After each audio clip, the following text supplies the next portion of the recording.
How's everyone doing? Jags to Riches, James Peters, thank you all so much for your time.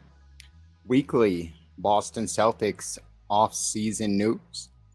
And as always, guys, just want to take a moment, touch bases with everyone, see how everyone's doing.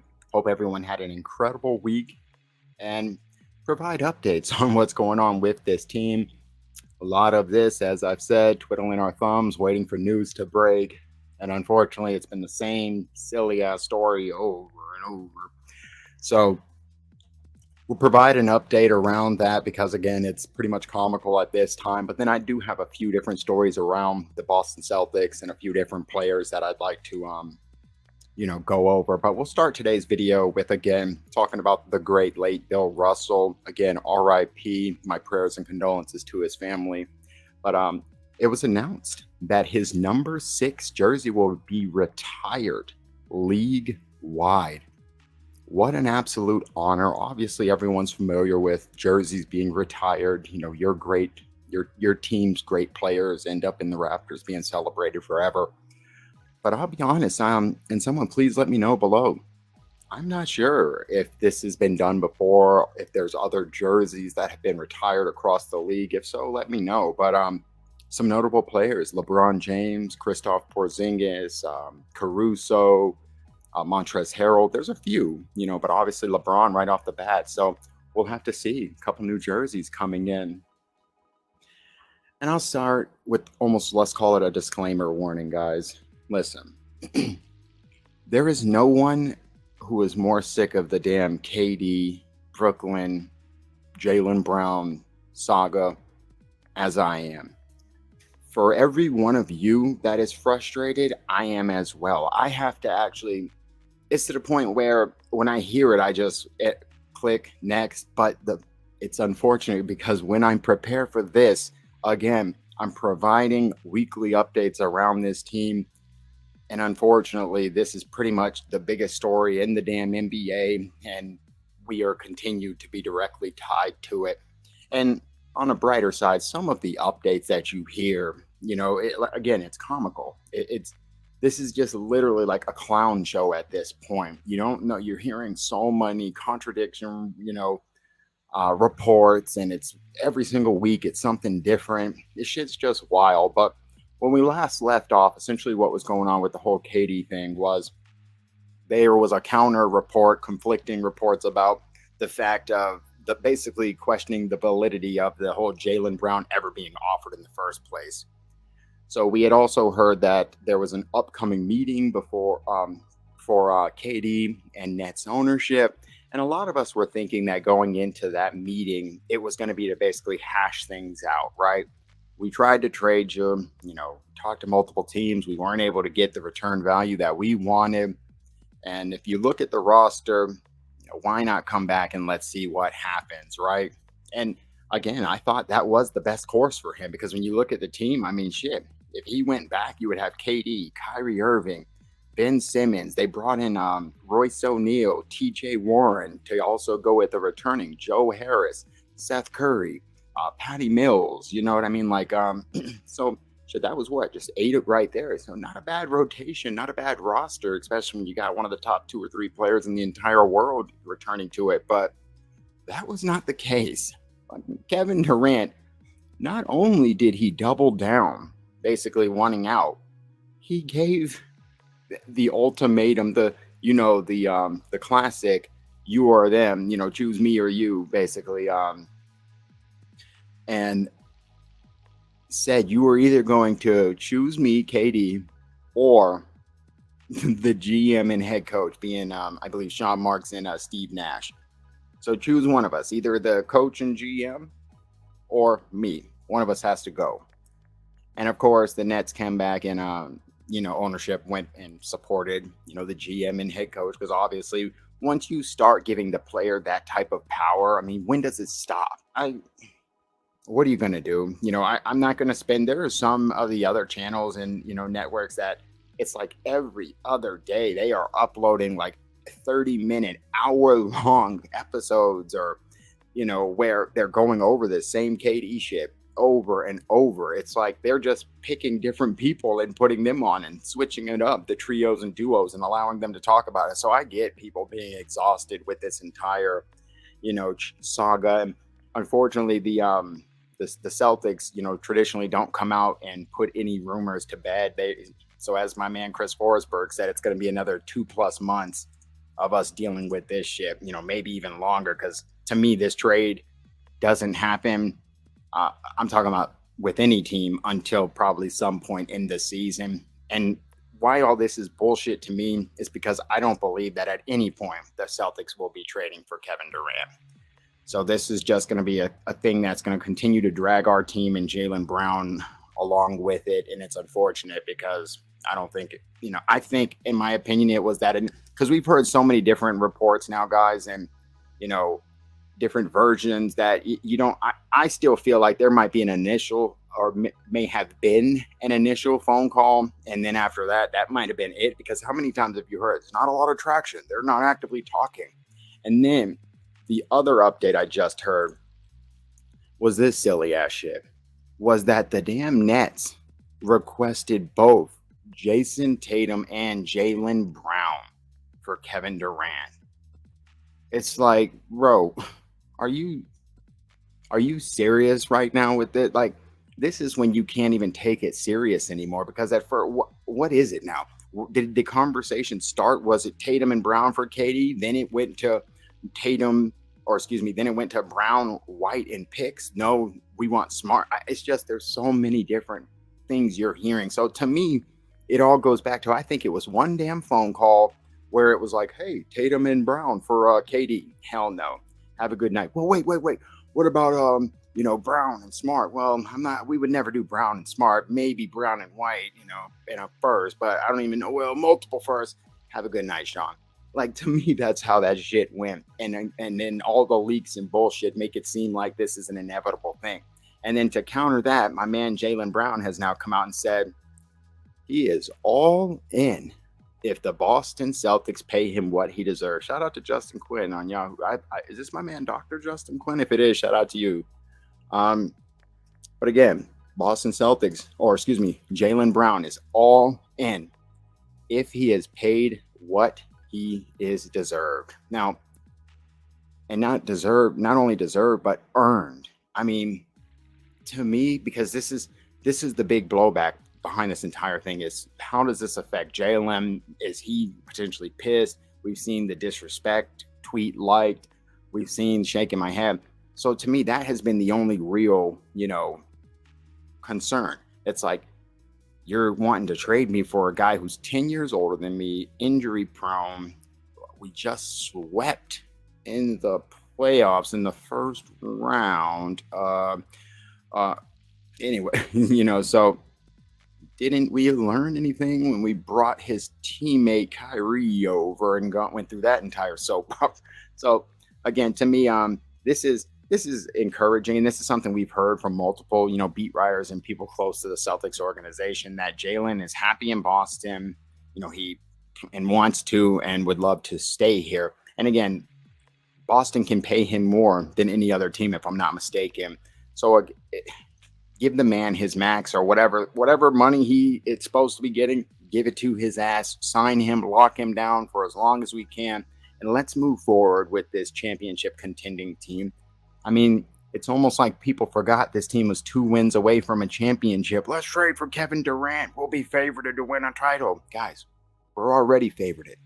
So moving on to kind of, the next story, but also it's tied into all this, is shout out to my man Rob Williams. The Boston Celtics came out and said Rob Williams is not available in any Kevin Durant or any trade talks. Damn right. Well, I think right off the bat, like, it's obvious. Rob Williams, 24 years old, walking double-double, basically averaged right at 10 and 10 last year. Second team all defense, over two plus blocks, and this was his first year as a starter. And again, it is on the same timeline with your stars, and they all love him. One of the best passing bigs in the game. And the perfect ideal moderation of today's, NBA center, minus a jump shot and the ability to stretch. But He's still young, man. If he ever develops like a way to score away from the basket, my goodness gracious. So, and not only that, I think it is also heavily tied to just the depth chart, right? If you really look at it, if we were to trade Rob Williams, and shout out to ESPN here is our actual, roster. At the very bottom, you might not see, you could probably see Grant down here. Below him is Rob. So Rob is cut off, which is perfect in this scenario. If Rob was to be traded in any trade, in this one, I guess there's, first off, in this one, what are they saying? It would be Jaylen and Rob for KD? Hell no. So it's what it would leave you over at your center rotation. You would, in just bigs, you would obviously have Al Horford. But other than him, guys, you would have Al, you would have Fiondu Capangelli, you would have Luke Cornett, and then you would just have the newly acquired Noah Vonleh and Bruno Caboclo. I mean, you could put Grant, Gallinari, Tatum even could play some, small ball, but how long could that really last? So again, if they were to trade a Rob Williams, that would leave them with just Al, Cornett, Fiondu, Vonleh, and Bruno. I mean, come on. We are already at that point where we're talking about them potentially needing to bring in an additional big. All the guys we mentioned, shit, I don't even know if all of them are still available anymore, but, the Harrells and Aldridge and Boogie Cousins and all those guys that we've spoken about, Whitesides, Dwight Howard, whoever, shit, just bringing in another big on a minimum to actually strengthen in case something was to happen to Al or Rob. So again, there's no way that they would ever trade this guy. I mean, he's on arguably, shit, as good of a contract as it gets. What's he making? 10, 11 yearly? Are you kidding me for a guy like? And the one other update that I heard around the actual same position grouping is around Al Horford. And this kind of goes into, another, facet of this entire why you don't trade Rob is because they're talking about Al isn't going to play back-to-backs. There's a potential that Al Horford won't be playing any back-to-backs this upcoming season. Now, I don't know the exact number. Someone said last year there was damn near 20 back-to-back games. That seems high to me, but let's say between 15 and 20. I mean, that's already damn near, it's almost a quarter, if it's 20 games, that's damn near a quarter of the season. He's not going to be playing right there. And I'm all for it.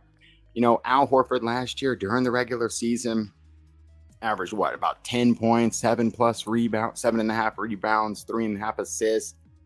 But come playoffs, he elevated that nearly to 13 and 10 while shooting 48% on 4+ attempts from three.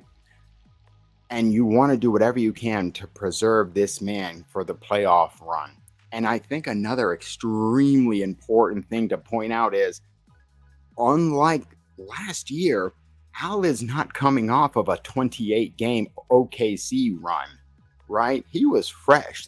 Coming into last year, the previous season, he got it shut down early, didn't even play 30 games with OKC, whereas now he's coming off of a 92-game NBA Finals run.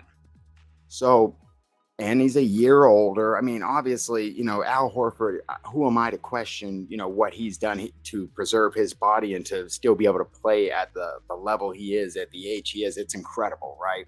I don't think he gets praised enough. People see LeBron doing it, but LeBron's superhuman. Normally, people by their mid-30s, bro, they're cashed out, or washed. And Al is, playing at the highest stages, going toe-to-toe battling with Giannis and KD in round one. And then, Bam in round three. He was phenomenal in those playoffs. He started to fade, obviously, as it went on. But, who can forget that Milwaukee series? And I think that game 3 or 4 where he dropped 30 and dropped the damn people elbow on Giannis. So, again, it kind of comes down to just keeping him fresh. And, if I imagine they're going to go with the staggering rotation of him and Rob, even if they both start first substitution, you'll probably see one of them get pulled out, send Brogdon in. And that's kind of one of the things. It's like, who starts these 20 or 15, whatever games it is, when Al sits? Do they just go small and bring in Brogdon, Smart, Brogdon, the Jays, and Rob?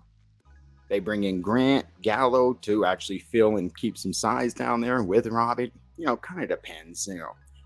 I am under the belief that Brogdon is already, I've said it many times, he'll inevitably be a starter on this team. I just think he's the third best player on the team, not even by much, not by a mile. I would say Marcus, Al, Rob, all those boys are right there nipping on his heels, but I still think, again, he's the only other person on this team that's averaged over 20 points a game.